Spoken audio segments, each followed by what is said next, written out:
The hum of fluorescent lights filled the small gas station, a lonely sound that seemed to echo against the glass windows and old linoleum floor. Outside, the desert wind whispered through the pumps, carrying sand that hissed softly against the door. It was nearly midnight, and the world felt paused, like everything living had gone to sleep except this single island of light in the darkness. The narrator sat behind the counter, leaning back on a squeaky stool, his eyes half-focused on the clock above the door. 11:57. He'd worked this shift for years, and every night felt the same. The air smelled faintly of gasoline and stale coffee. The same low hum of the soda fridge never stopped, and the same buzzing neon sign outside flickered like it was struggling to stay alive. He looked out at the empty road stretching into blackness.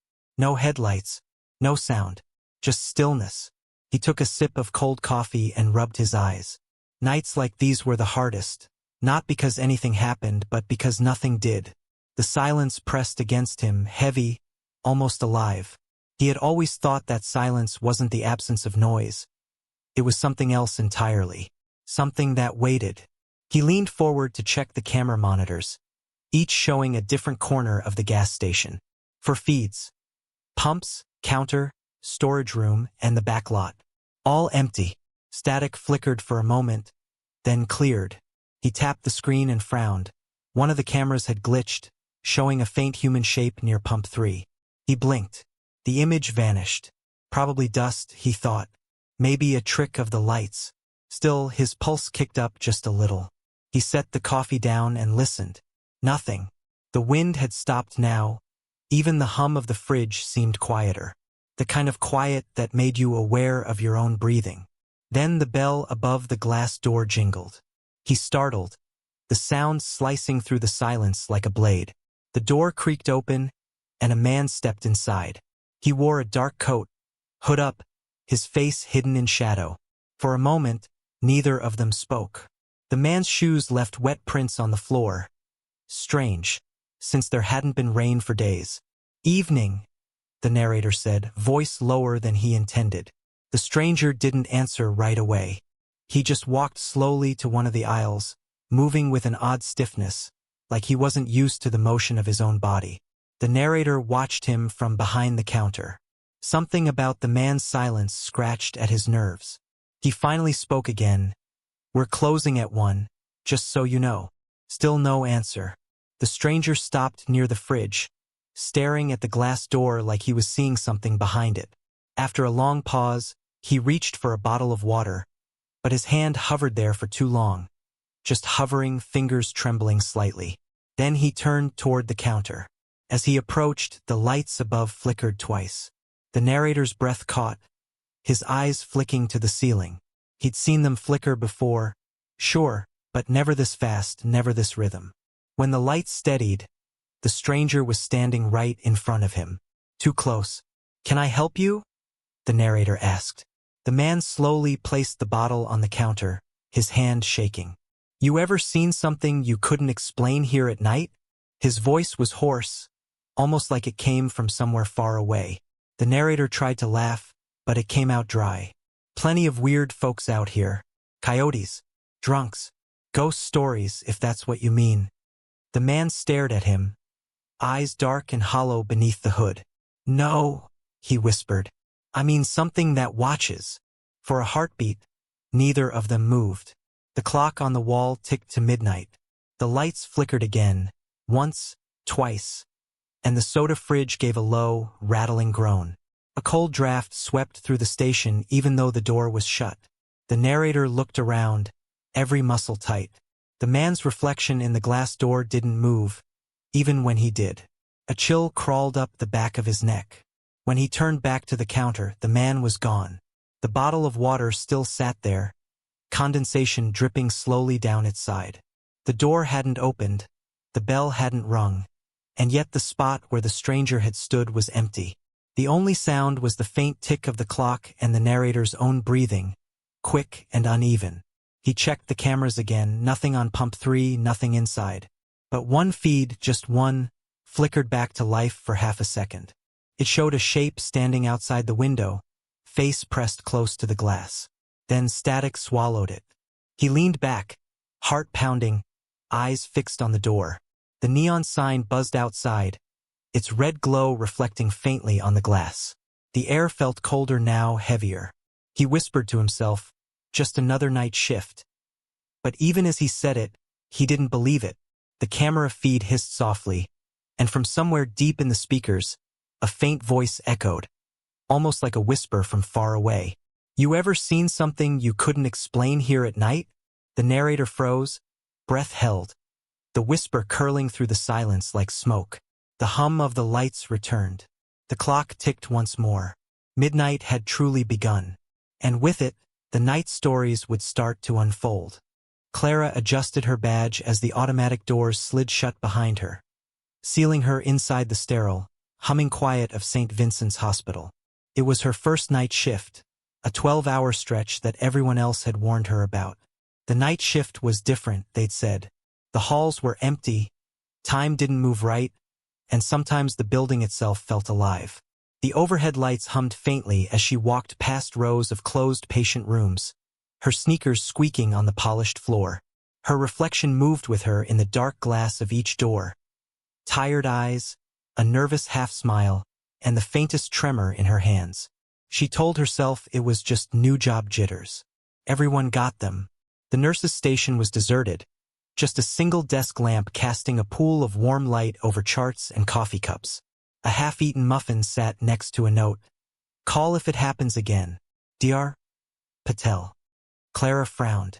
Happens again? She brushed it aside and logged into the computer, the glow illuminating her face in ghostly blue. For the first few hours, everything was calm. The rhythmic beeping of monitors, the steady whoosh of oxygen, the occasional call from an old patient asking for water. She began to relax, even hum quietly under her breath. Then a faint sound, wheels squeaking in the distance. She looked up. The hallway stretched long and straight ahead, empty. The sound came again, rhythmic, soft, like a wheelchair being pushed slowly down the linoleum. She turned toward the nurse's station monitor. All cameras showed still corridors. Nothing moving. Her radio crackled. A male voice, security maybe, whispered something distorted. She couldn't make out the words. Then silence. "Hello?" she said, pressing the button. "This is Clara in Ward C. Did someone say something?" No response. Just a low static hiss that faded into nothing. She exhaled, forcing a laugh. "Get it together, Clara," she whispered. "Old building. Pipes. Machines." She walked toward the sound anyway, flashlight beam cutting through the dim corridor. The walls seemed too narrow now, the air thick with antiseptic and something faintly metallic. The sound of squeaking wheels grew louder, then stopped altogether. The wheelchair stood at the far end of the hall, empty, facing her. It rocked slightly, just once, like someone had let go seconds before she arrived. Clara swallowed hard, the beam of her light trembling. "Who's there?" she said. Her voice came out smaller than she wanted. "Nothing." She reached out and touched the handle of the chair. The metal was freezing. For a second, she felt the distinct pressure of fingers wrapping around hers. Invisible, cold, unmistakably real. She gasped and jerked back, the flashlight clattering to the floor. When she picked it up, the hallway was empty again. The chair hadn't moved, but now it faced the opposite direction. Her breathing quickened. She backed away, eyes locked on the chair until she reached the nurse's station. She sat down, trying to steady herself. She thought about calling security, but what would she say? The wheelchair turned around? They'd laugh. The intercom crackled suddenly. A voice whispered through, faint, distorted, but clear enough to make her freeze. "Room 314. Help me." She checked the chart. Room 314 was unoccupied. She hesitated only a moment before standing. The hallway lights above her flickered once, twice, then steadied as she made her way toward 314. The door was half open, darkness yawning inside. She knocked. "Hello? Who's in here?" No answer. She stepped in. The air was cold, much colder than the rest of the ward. The monitor beside the bed flickered to life, beeping weakly, even though the power cord wasn't plugged in. The bed was made, untouched. And then she saw it, the imprint of a body slowly sinking into the sheets, as though someone invisible had just lain down. The monitor's beeping quickened, in perfect rhythm with her heartbeat. "Okay," she whispered, backing away. "Okay. This isn't funny." A sudden bang echoed down the hallway, metal against metal. Clara turned and ran toward the sound, adrenaline flooding through her. The wheelchair, it was gone. The spot in the hall where it had stood was empty, the faint skid marks leading away toward the elevator. The doors of the elevator were half open, dark inside. She leaned forward just enough to peek in, and saw her reflection in the mirrored wall. Behind her reflection stood another figure, pale, motionless, wearing an old hospital gown. She spun around. No one there. Her radio crackled again, loud this time. "Clara?" It was the security guard's voice. "We saw someone with you in the hall. Are you okay?" Her heart stopped. "What do you mean someone with me?" she whispered. "Static. Go back to the nurse's station," he said finally. "Now." She obeyed, every step echoing too loudly in the empty corridor. When she got back, the lights flickered one last time and then went dark for 3 seconds. When they came back on, the monitors were all running security footage, looping grainy video from a few minutes earlier. Clara watched in frozen disbelief as the footage showed her walking the halls, flashlight in hand, and next to her, a tall figure in a faded hospital gown, gliding silently at her side. She dropped the radio. The footage ended with the two of them turning the corner, but only she came back. Clara sat frozen, the lamp flickering above her, her pulse loud in her ears.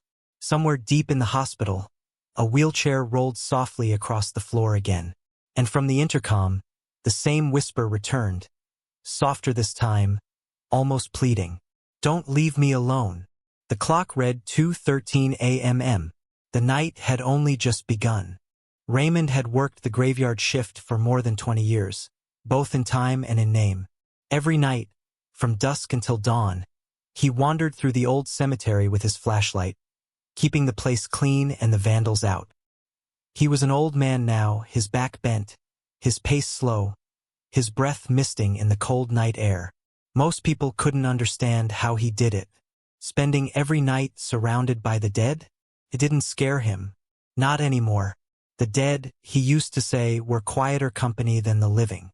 That night, the fog rolled in thicker than usual. It clung to the ground in soft folds, coiling around the tombstones and curling over his boots.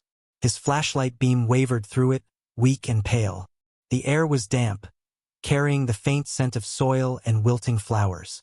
Somewhere in the distance, an owl cried once, sharp and lonely. Then nothing. Raymond leaned on his broom, taking a moment to catch his breath near the old chapel. The gravestones stretched in neat lines all around him, each one familiar. He'd memorized every name over the years. Sometimes, when the nights grew long and the loneliness sank in, he'd talk to them. "How are you doing tonight, Martha?" he murmured to a stone by his feet, brushing leaves away from its base. "Still keepin' the others in line?" He smiled faintly at his own joke. The wind sighed through the trees. The leaves rustled. For a moment, it almost sounded like someone sighing back. He paused. "Ha!" he muttered, chuckling quietly. "Hearin' things again, old man." He pushed his cart forward, the wheels crunching softly on gravel. But as he moved deeper into the rows, the wind picked up again, whispering now. Not just noise. Words. Soft, broken, carried on the air. "Ray," he froze. The broom slipped from his hand and clattered to the path. The whisper came again, closer this time. "Ray." His chest tightened. The fog seemed thicker now, curling tighter around him, muffling the world. He swung his flashlight toward the sound. The beam sliced through the mist, catching only empty space. Pale stone, grass, and fog. Nothing else. He forced a laugh, but it trembled. "Probably a damn echo," he said aloud, though his voice cracked. "Just the wind." But the voice came again. "You forgot me." Raymond's stomach turned cold. He recognized that voice. He hadn't heard it in years, not since the night his wife Ellen passed away. His throat felt dry. "Ellen?" he whispered. "That you?" The whisper floated closer. "You promised you wouldn't leave me here." The beam of his flashlight flickered. He tapped it nervously, the light sputtering in his trembling hands. "No, no, no. That can't be." He turned slowly, his breath visible in sharp bursts. Behind him, the fog shifted, parting like a curtain. A shape stood there, faint, blurred, but unmistakable. A woman in a pale dress, hair hanging down over her shoulders. "Ellen!" He took a step forward. The air felt heavy, pressing on his chest. Her face was hidden by the fog, but he could see her hand reaching toward him, translucent, trembling. His flashlight died. Darkness swallowed him whole. For a moment, there was nothing but the sound of his own breathing. Then, all at once, every sound in the graveyard stopped. Even the wind, even the crickets. The silence was absolute. And then came the whispers. Not one voice now, dozens. Layered, rising, murmuring from every direction. Names, pleas, fragments of sentences. They filled the air around him like a chorus of the dead. He stumbled backward, tripping over a root, falling hard to the ground. His flashlight rolled away, the beam sputtering weakly back to life, spinning in a circle that caught glimpses of pale shapes, too many to count, standing between the graves. They weren't solid. They weren't alive. But they were there. "Stop!" Raymond gasped, his heart hammering. "Please, stop!" The voices grew louder, pressing in on him, the air vibrating with them. He covered his ears, but it didn't help. The sound was inside him, inside his skull. "You forgot us, Ray, you forgot us?" And then one voice rose above the rest. Hers. "Come home, Raymond." His eyes filled with tears. "Ellen!" He reached out into the fog. The moment his hand touched the mist, it went cold, colder than death. A wave of stillness rushed through him, and he felt weightless, as if gravity had let go. The voices stopped. Everything went silent again. When the sun rose, the graveyard was calm. Dew clung to the grass, and the fog had lifted. The groundskeeper who came to relieve Raymond found his broom lying by the chapel door, the cart still half full of tools. The gates were open. Raymond was nowhere to be found. But on the oldest grave in the yard, a new set of footprints led up to the stone and stopped.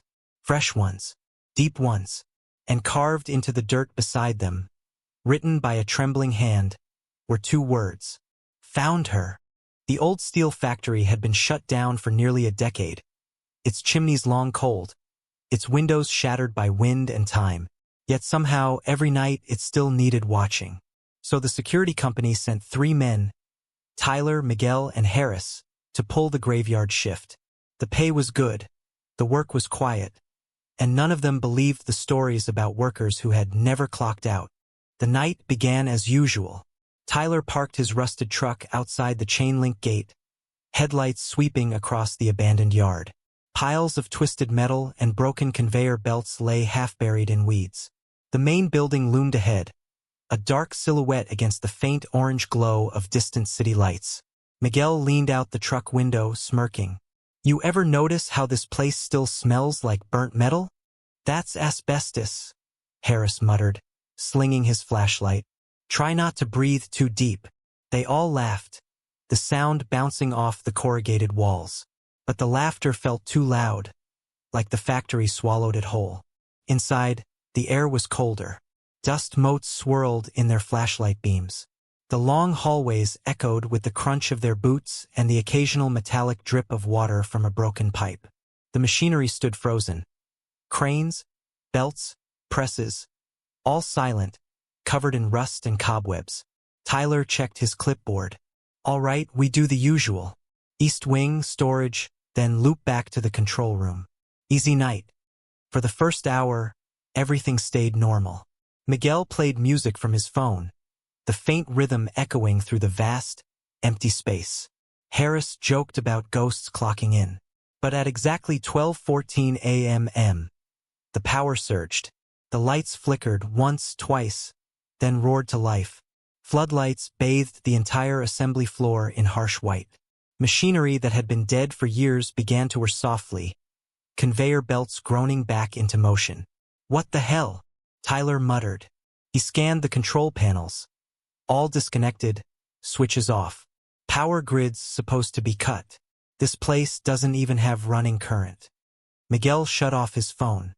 The faint hum of machines filled the air now, mechanical but irregular, like breathing. "You think someone's here?"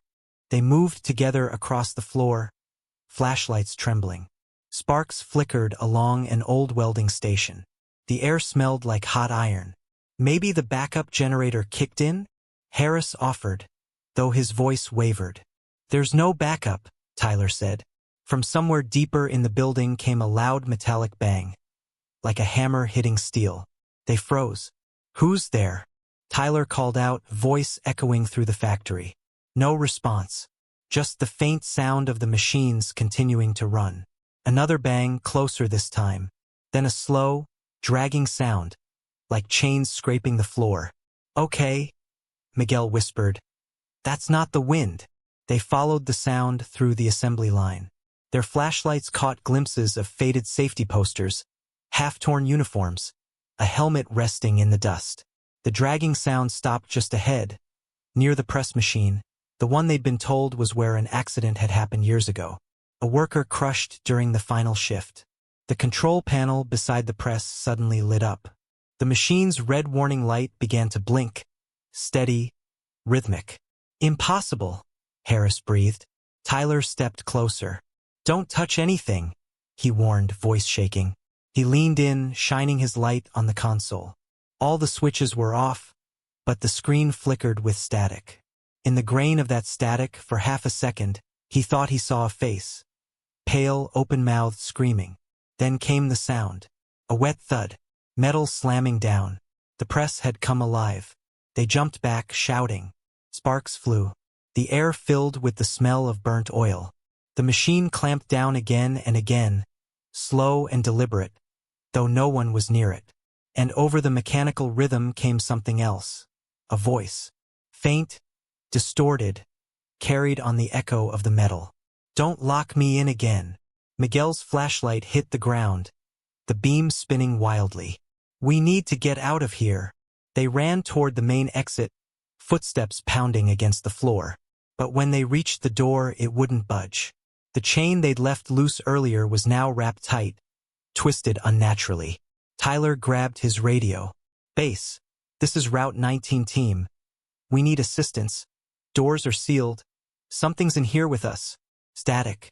Only static. Then a whisper, faint and wrong. "You left me here." The machines began to roar louder. Belts moved faster. The ground vibrated.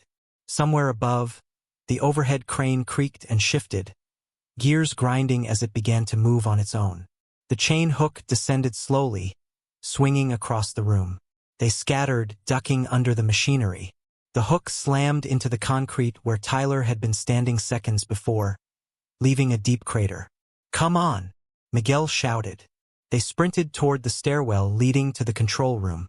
The door flew open under their weight, and they bolted inside, slamming it shut behind them.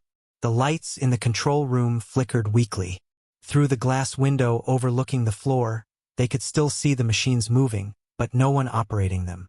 Then, the screens on the control panel came alive, one by one. Security footage flickered across them, camera angles of the factory floor, grainy and black and white. On each screen, something was moving. A dark figure, tall and slow, its limbs jerking with unnatural stiffness. Tyler whispered, "There's someone out there."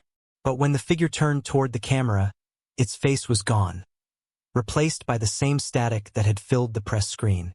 The overhead speakers crackled, and a voice spoke again, louder this time. "Don't lock me in again." All three men stood frozen. Miguel turned toward the back of the room, and saw the same words written on the wall, scrawled in black grease. Fresh, dripping. The lights went out. When the rescue team arrived the next morning, the factory was silent again. No machines were running, no lights were on. They found the truck still parked outside, doors open, keys in the ignition.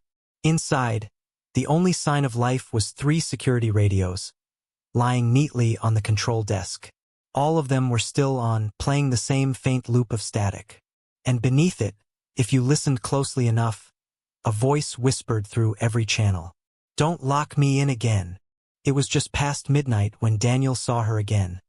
Standing at the edge of the old playground, her yellow dress fluttering in the cold wind. The streetlights were dim, their glow barely reaching the rusted swings and broken slide. Everything about that place felt abandoned except for her. She always looked the same. Barefoot, head tilted slightly, watching him from across the field. Daniel blinked hard. When he looked again, she was gone. He told himself it was just exhaustion. Working back-to-back shifts at the diner had left him running on fumes.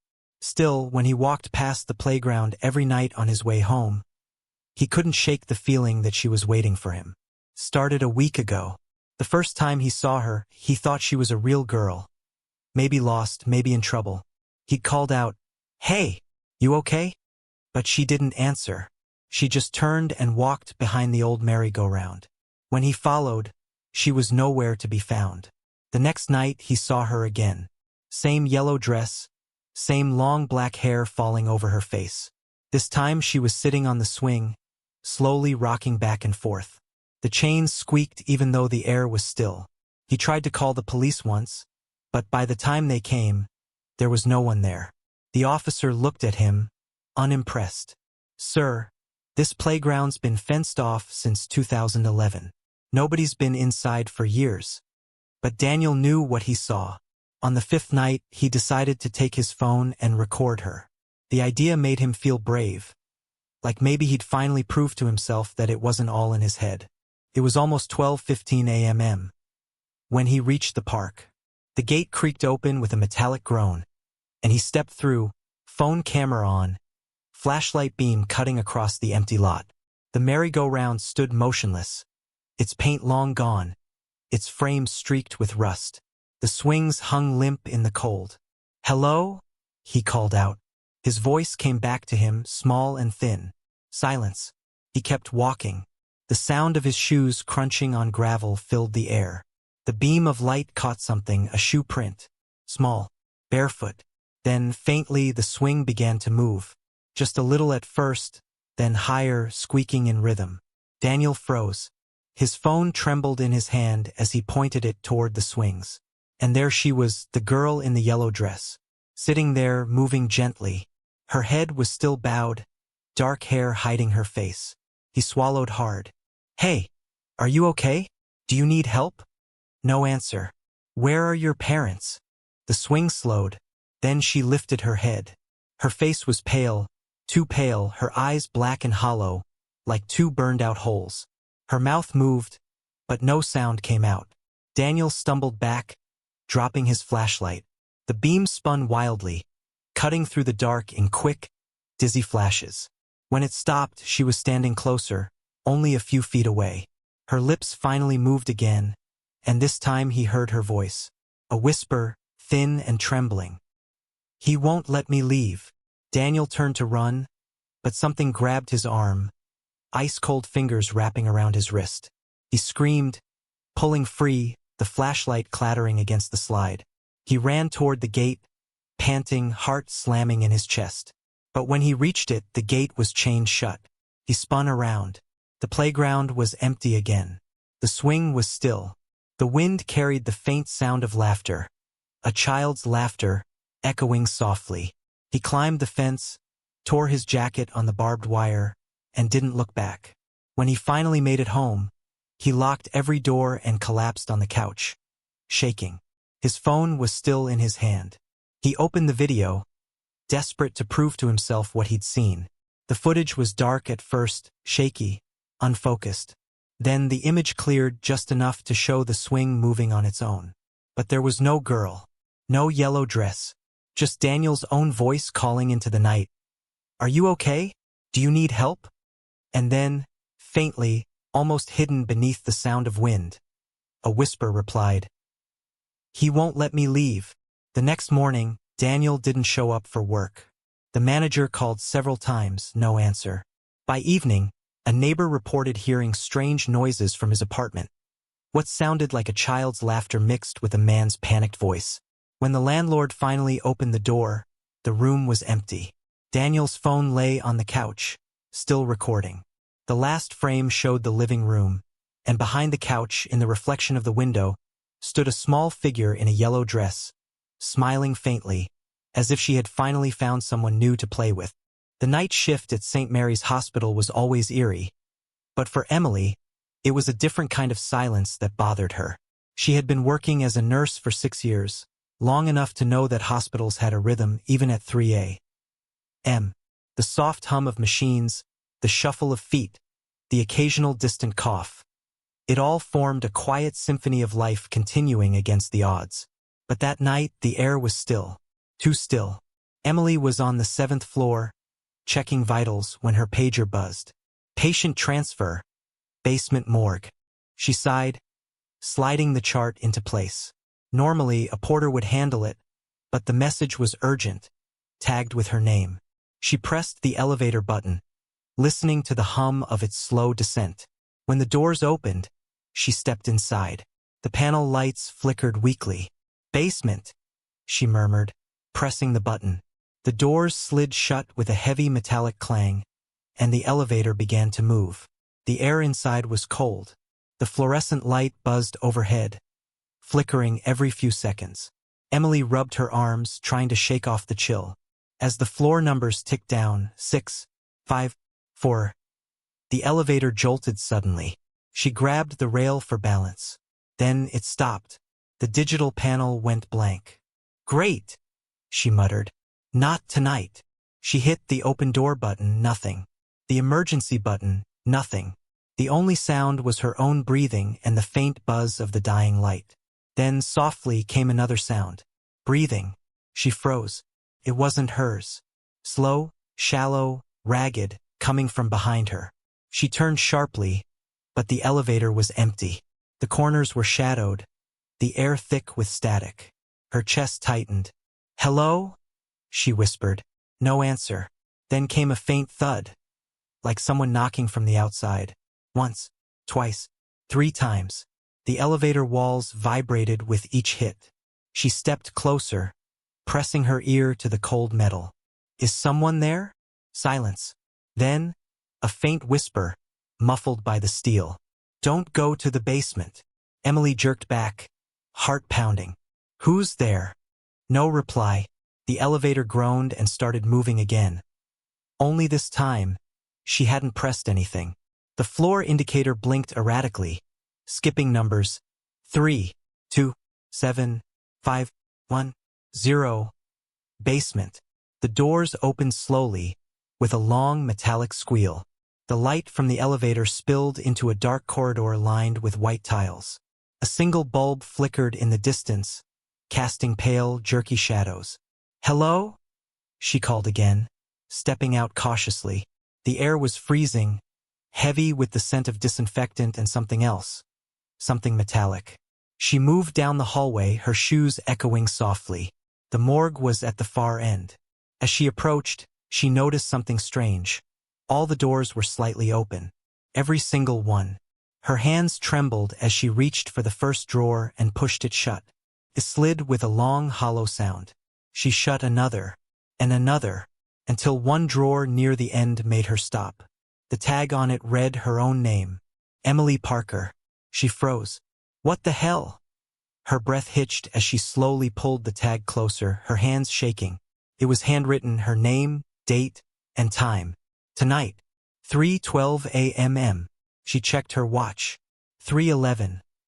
Her vision blurred for a moment, panic surging in her chest. This isn't funny, she yelled, backing away. Then the lights went out. The darkness was total. Her own heartbeat thundered in her ears. Somewhere in the blackness, a drawer slid open with a soft metallic groan. Then another, and another. Cold air rushed out, carrying whispers. Dozens of them, layered, breathless. Join us. Emily's flashlight flickered to life in her hand. She hadn't even realized she turned it on. The beam caught movement. Shadows, shifting near the walls, crawling toward her. She stumbled backward, dropping the light. It spun on the floor, the beam slicing across the room, and for a split second, she saw them. Bodies, pale, motionless, eyes open, faces turned toward her, mouths slightly open as if about to speak. Her scream echoed down the corridor. The flashlight went out. When security found the elevator the next morning, it was stuck between floors. Inside, Emily's badge and chart were lying neatly on the ground. The basement level was locked from the inside, though no one had gone down there in years.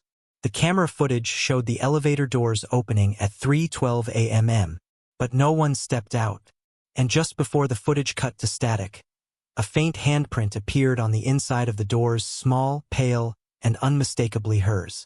Miles of empty highway stretched across the Nevada desert, where nothing but sand and stars kept company with the night. It was the kind of road that swallowed people whole, the kind that truckers and drifters whispered about. And right in the middle of it stood a lonely gas station, Benny's Stop and Go. Ethan worked there every night from 10 p.m. to sunrise. The job was simple. Fuel up the cars, man the counter, lock up at dawn. He didn't mind the isolation, in fact, he preferred it. After a bad breakup and too many bad choices, the silence of the desert felt like penance. That night, the air was still. No cars for hours. The hum of the fluorescent lights above the counter was the only sound. Ethan sat with a cup of cheap coffee, tapping his fingers to the faint buzz of an old radio. The clock read 2:47 a.m. Then, headlights cut through the darkness, bright, sudden, blinding. A black sedan rolled into the lot, its engine idling low. Ethan straightened up, squinting through the glass. Something about it felt off.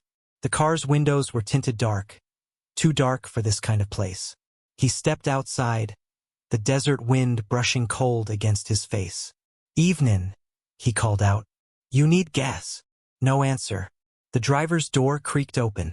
Out stepped a man, tall, thin, dressed in an old-fashioned suit that looked decades out of place.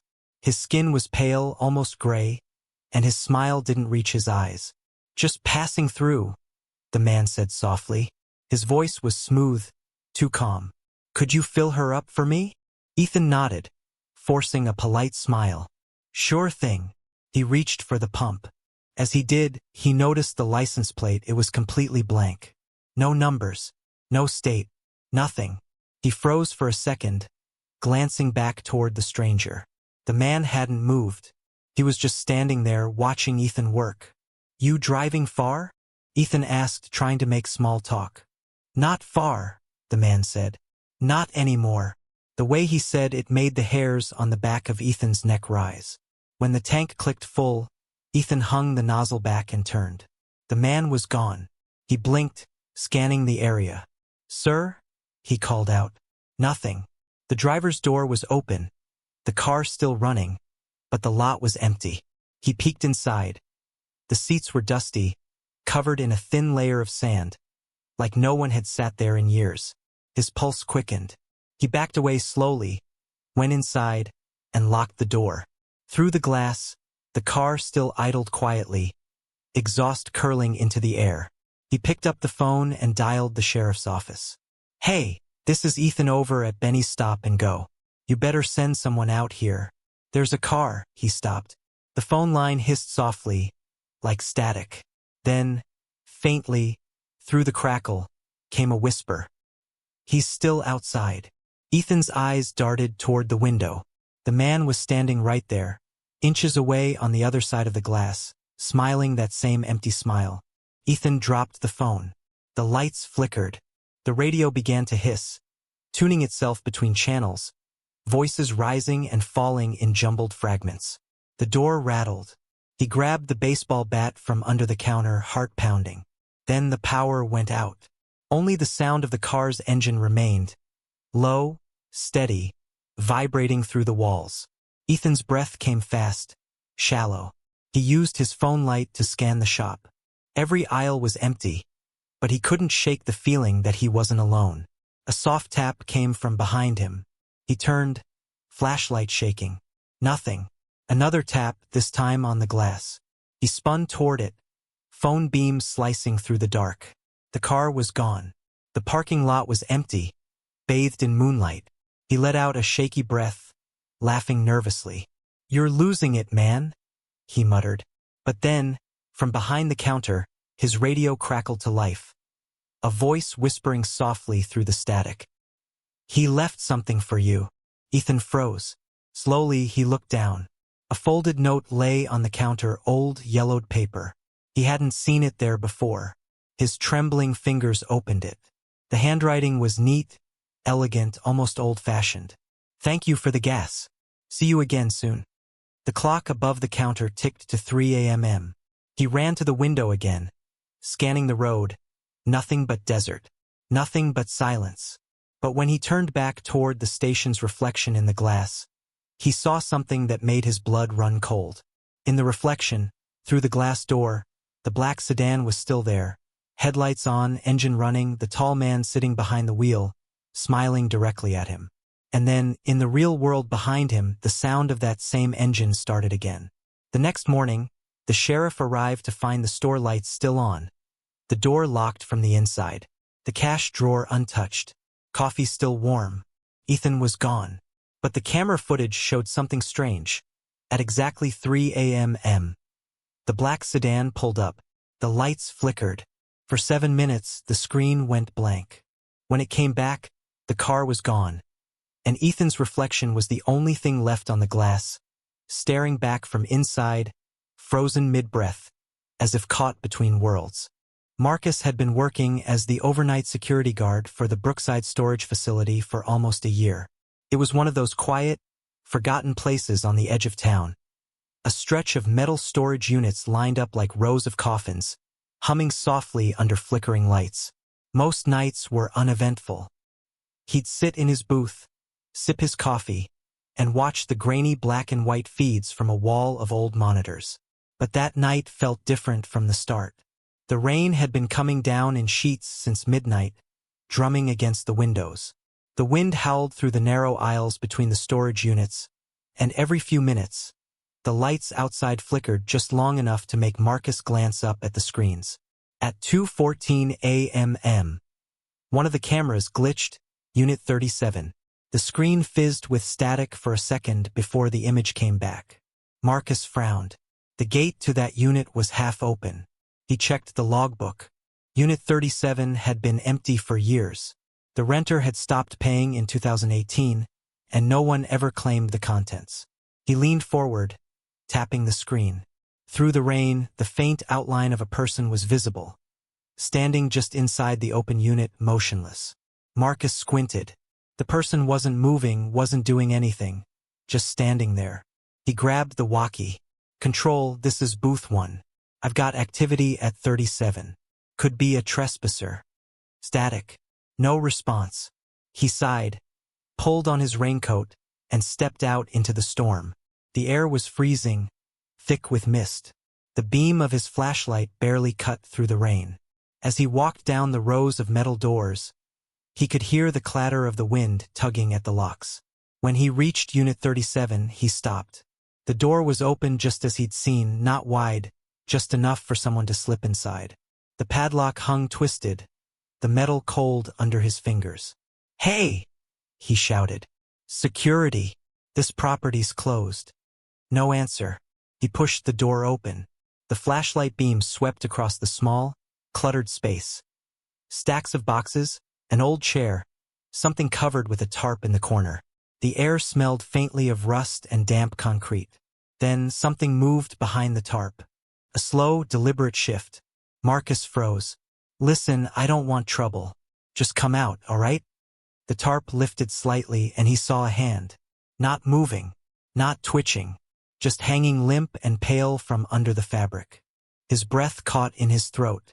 He took one step forward, then another. The beam of his light shook as he reached for the edge of the tarp and pulled. Underneath was a mannequin, old, cracked, with one glass eye missing. It was dressed in a tattered security uniform identical to his own. His name tag, Marcus, was pinned to its chest. The blood drained from his face. "What the—" Then his radio crackled to life. "Booth 1 to Marcus, do you copy? You're on camera, buddy. What are you doing?" Marcus grabbed his walkie. Control? I thought the line was dead. We're watching you. Step back from the unit. He looked up instinctively, spotting the small red light of the security camera above the door, blinking steadily. Okay, he said, stepping out. I'm heading back in.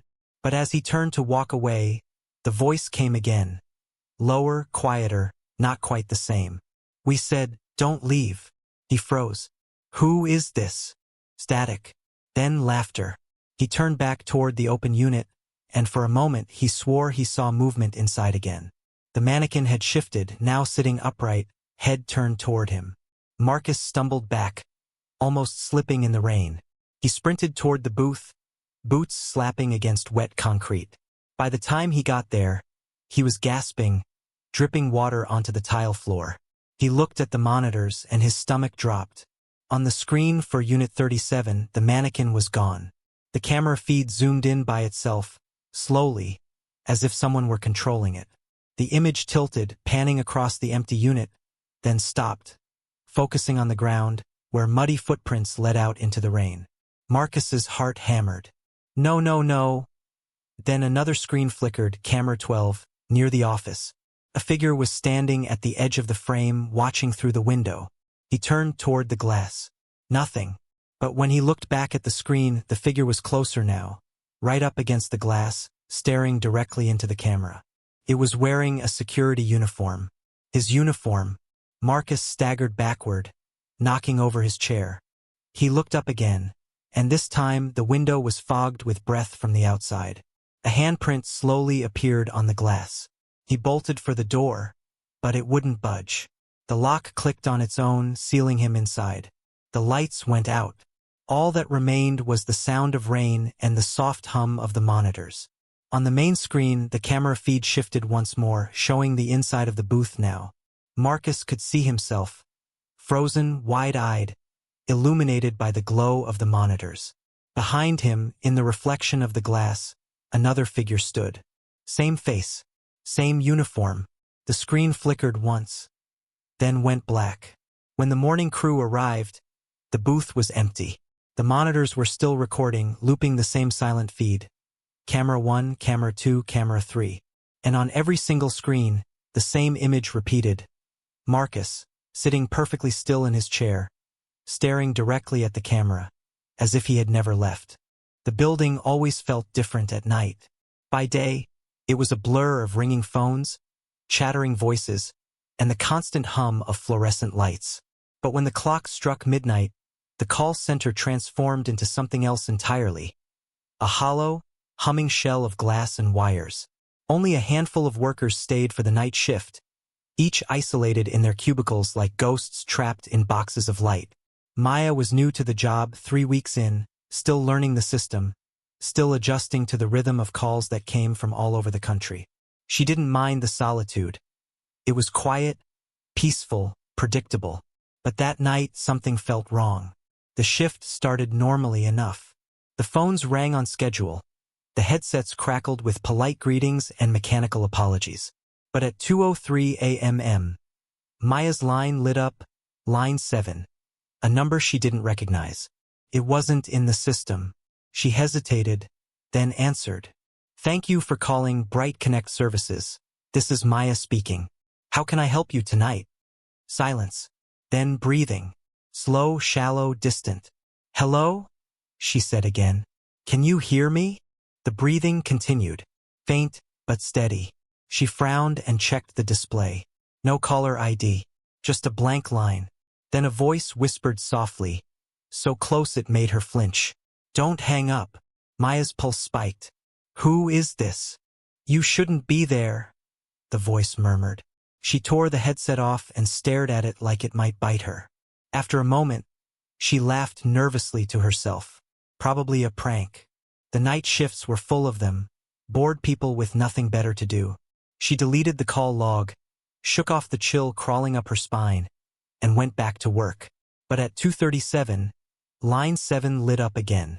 Her stomach sank. She didn't answer this time, just watched the red light blink. After a few seconds, it stopped. And then her phone rang again, this time from the extension beside her. That station was empty. Her headset buzzed with static. Then the same whisper came through. "You're not alone, Maya." She froze. Her eyes darted across the room. All around her, cubicles stood empty, screens glowing softly, phones resting silently in their cradles. Her co-workers, the few who worked overnight, were all on the far side of the floor. She could see their heads bowed over their monitors, unaware of anything strange. Her throat tightened. "Who's doing this?" she said, voice trembling. The whisper replied, "Look behind you." Her body locked. Slowly, she turned. Nothing there. Just her chair, the glowing screens, and rows of silent cubicles stretching into the dark. The lights above flickered once, twice, then dimmed. The air grew colder, heavy with a faint electrical buzz. And then another voice came through her headset. Not a whisper this time, a scream. It was sharp, distorted, human. It lasted only a second before the line went dead. Her heart hammered as she yanked the headset off again. She stood up, eyes scanning the room. The other employees were gone. Every single one.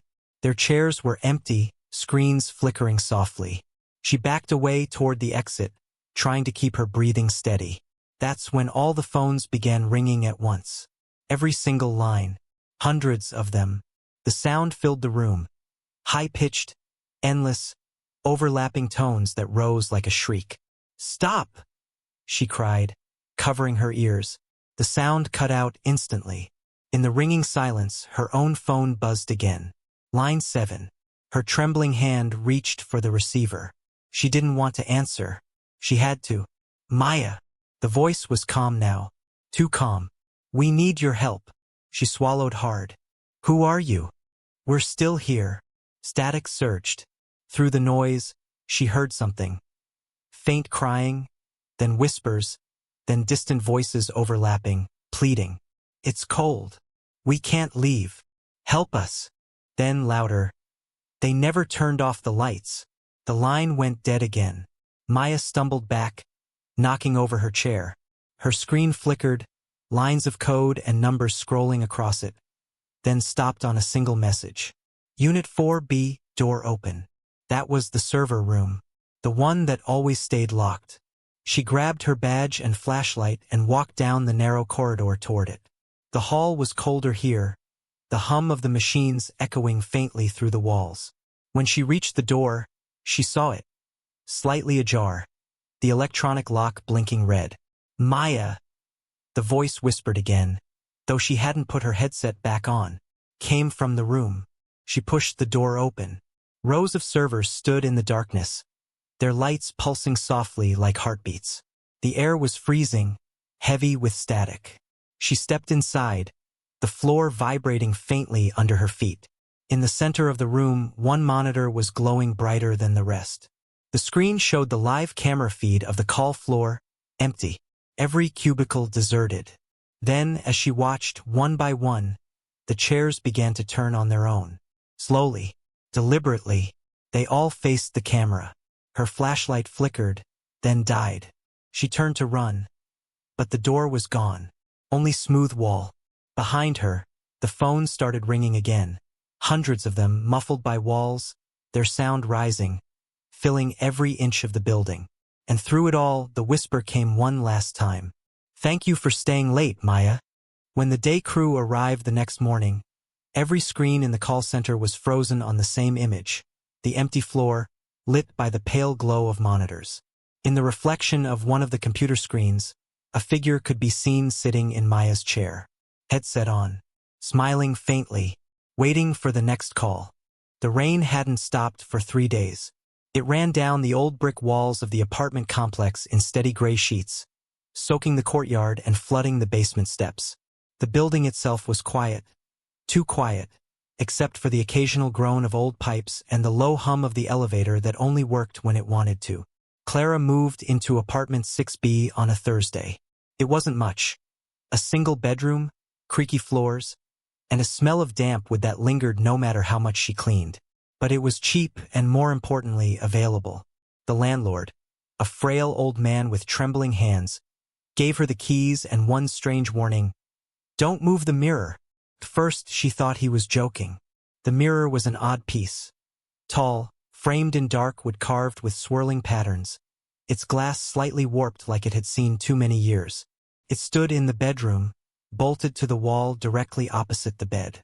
The first night, Clara noticed something peculiar. The mirror always seemed just a little too dark. Even with the lights on, the reflection inside looked dim, like the glass was holding on to its own shadows. She brushed it off as bad lighting. But then came the tapping. It started faintly, 3 soft knocks from behind the mirror, spaced evenly apart. Tap, tap, tap. She froze the first time it happened. Waited. Nothing. She convinced herself it was the pipes. Or maybe the neighbors. The next night, the tapping returned. Same rhythm. Tap, tap, tap. She pressed her ear against the wall beside the mirror. Silence. Then, very faintly, a whisper. "Can you see me?" Her heart jumped. She stumbled back, eyes wide, staring into the glass. Nothing there. Just her own pale face staring back. She turned on the lights, checked behind the curtains, even tapped on the wall herself. But there was no response. The following evening, she covered the mirror with an old bedsheet. That seemed to work. The tapping stopped. For a few days, everything felt normal again. She slept better. She even started unpacking properly. Then, one night around 3 a.m., she woke up to a soft tearing sound. The sheet had fallen. No, not fallen. Pulled down. It lay crumpled on the floor, and the mirror was uncovered again. She sat up, pulse racing. The glass was darker than ever, almost black, reflecting only faint outlines of the room. And then, just for a second, she saw it. A shape moving in the reflection. Someone was standing behind her. She spun around. Empty room. When she looked back, the reflection had changed. Her reflection wasn't mimicking her movements anymore. It just stood there, still smiling faintly. Clara stumbled backward until her legs hit the bed. Her breath came fast, uneven. The reflection tilted its head, studying her. Its lips moved, forming words she couldn't hear. Then came the tapping again. Louder now. From inside the glass. Tap, tap, tap. She screamed and threw a lamp at the mirror. The glass shattered, fragments scattering across the floor. The reflection, or whatever it was, vanished. For a moment there was silence. Then she saw it. The inside of the mirror wasn't wood or plaster. It was hollow. Behind the cracked surface, a narrow dark space yawned open, like the mirror had been covering a hole. She leaned closer, trembling. The hole went deeper than it should have, far deeper than the wall itself. And from that blackness, she heard breathing. Slow, wet, human. Pale hand shot out and grabbed her wrist. She screamed and tore herself free, slamming into the wall. She bolted out of the bedroom, down the hallway, and out of the apartment barefoot. She didn't stop running until she was out in the rain, soaked and shaking. When the building's superintendent came to check the next morning, apartment 6B was empty. The mirror lay shattered on the floor, its glass in jagged pieces. But one thing was strange. In the reflection of every shard, a woman's face could still be seen staring back, even when no one was standing there. Later that week, a new tenant moved in. A young man this time. The landlord gave him the keys, smiled weakly, and said, "Don't move the mirror." But there was no mirror in the room anymore. Just a faint rectangular outline on the wall, and a single steady sound echoing behind it. Tap, tap, tap. The Crescent Diner sat on the edge of town. A lonely silver box surrounded by nothing but cracked asphalt and flickering streetlights. The kind of place that never closed, where truckers, drunks, and night shift workers found solace in burnt coffee and static-filled jukebox tunes. Mara had been the night waitress there for nearly 6 years. Every night was the same. Refill cups, wipe counters, smile politely at strangers who never looked her in the eye. But that Tuesday night was different from the start. The air felt heavy, the kind of heavy that pressed against your skin and made the neon sign outside buzz just a little louder. It was 2:14 a.m. when the bell over the door jingled and a man stepped inside. He was tall, wearing a soaked trench coat despite the clear sky. His hair was slicked back, face pale, eyes dark. Not the tired kind of dark, but the empty kind. Mara smiled the way she always did. "Welcome to Crescent. Sit anywhere you like." He didn't answer, just slid into the last booth by the window, the one no one ever chose because it overlooked the woods. She grabbed her notepad, walked over and asked, "Coffee?" The man looked up slowly, his voice calm but hollow. "Black. No sugar." She poured his cup and left him alone, though she couldn't shake the feeling that his eyes followed her everywhere she went. When she returned a few minutes later, his cup was still full, untouched. "You need a menu?" she asked, trying to sound casual. He shook his head. "I'm not here to eat." Something in his tone made her uneasy. She tried to glance at the reflection in the window, but where he sat, there was none. Just an empty booth, bathed in the dull red glow of the neon lights. She blinked hard. Maybe it was the lighting, maybe the lack of sleep.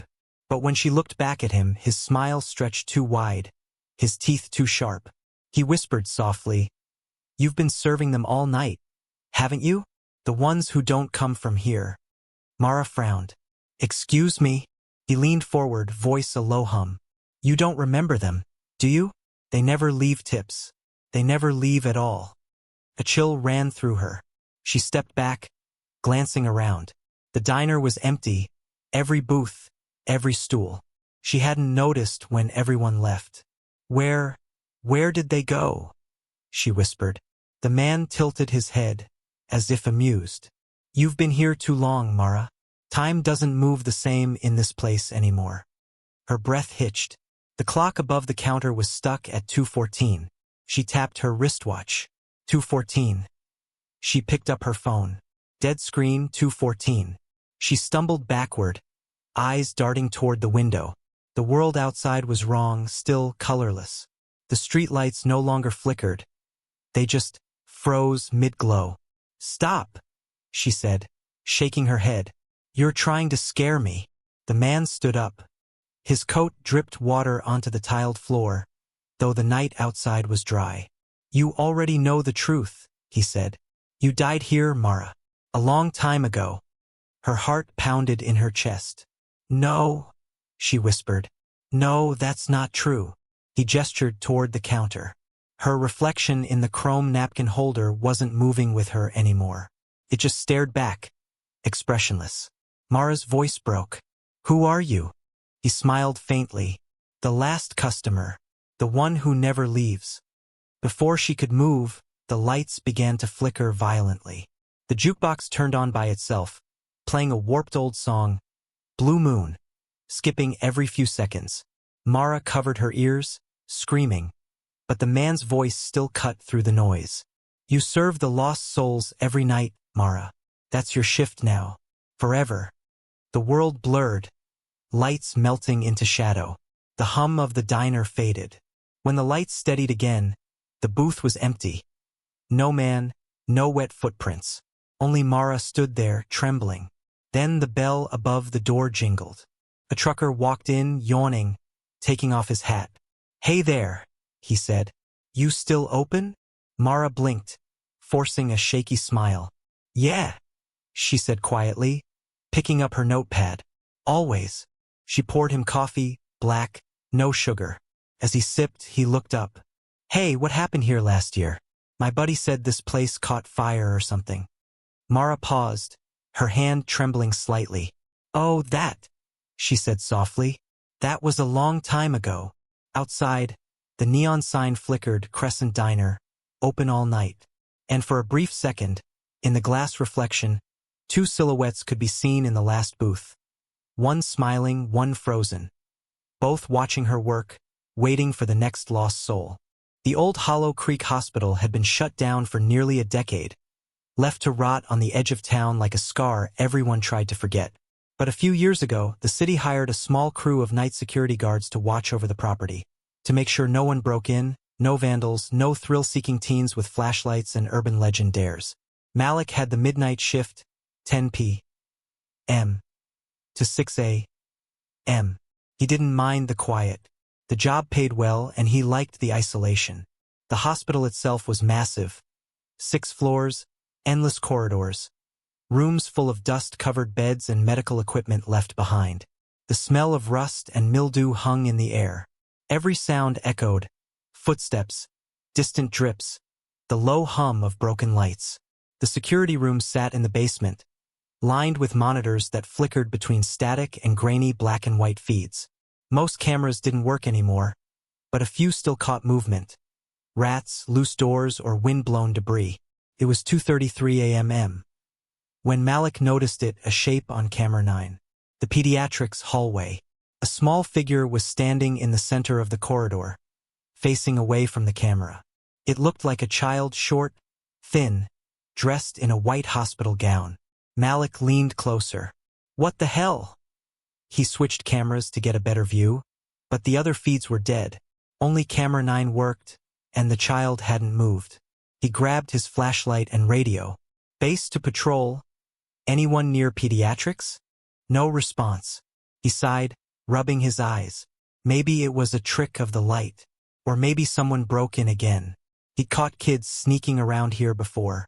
But when he looked back at the monitor, the figure was gone. He frowned, checked the timestamp. 2:34 a.m. Then the hallway light flickered. Once, twice, and the figure was suddenly closer. Not walking, just closer. Malik froze. The radio crackled faintly beside him, hissing static. A soft whisper came through, too quiet to make out. He swallowed hard, grabbed his flashlight, and made his way out of the security room. The stairwell creaked under his boots as he climbed. The hospital felt colder than usual. When he reached the pediatric wing, the air was thick with the smell of disinfectant and rot. The wallpaper was peeling, cartoon animals fading into yellowed stains. He walked slowly, beam of his flashlight sweeping the hall. "Hello?" he called out. His voice echoed. Empty. Halfway down the corridor, one of the room doors was open just a crack. He nudged it with his foot. The door swung wide, hinges squealing. Inside, rows of empty cribs lined the walls. On one of them, a single mobile still hung, slowly spinning though there was no breeze. He stepped closer. The mobile stopped moving. The lights flickered overhead. And then, from the far corner of the room, came a sound. A soft giggle. He spun around. The flashlight beam shook in his hands. Nothing there. Then the giggle came again, closer this time, right behind him. He turned, heart hammering. A small child stood there now, head tilted, hair hanging over their face. Their hospital gown was soaked and dirty, feet bare. "Hey!" Malik stammered, forcing calm into his voice. "You're not supposed to be here. Are you lost?" The child looked up. Their eyes were completely black. The flashlight flickered and went out. In the dark, he could hear the sound of tiny feet running, not away, but around him, circling. Whispering voices echoed through the room. Dozens of them now, layered, distorted, calling his name. He stumbled back, trying to turn his light on. When it finally flicked to life, every crib in the room was filled, each holding a pale, silent child staring straight at him. Malik bolted from the room, sprinting down the corridor. His radio blared static in his ear. "Base to Malik, you okay?" A voice finally came through. He gasped. "There's something here. Kids' rooms, they're not." The feed cut out. He reached the stairwell and slammed the door shut behind him, chest heaving. The sound of footsteps echoed above. Light, rhythmic, inhumanly fast. He didn't look back. He just ran. When he reached the basement, he locked himself in the security room, shaking. He tried calling his partner again. Nothing. The monitors flickered. Camera 9 showed the pediatrics hallway again, empty. Then the feed glitched, static flashing across the screen. For a brief moment, Malik saw himself, standing in the hallway, flashlight trembling, eyes wide in terror. But he wasn't there. He was in the security room. He blinked, looked again. The screen now showed the same shot, but the version of himself on the monitor turned its head and smiled directly at the camera. The lights in the security room flickered. The power died. When the morning crew arrived, they found the door locked from the inside. Malik's flashlight lay on the floor, still on. The monitors were dead except for camera 9, which played a frozen frame of the pediatric hallway. In the middle of that hallway stood a new figure, Malik, holding his flashlight, staring blankly into the camera. And behind him, dozens of small hands pressed against the walls, as if trying to get out.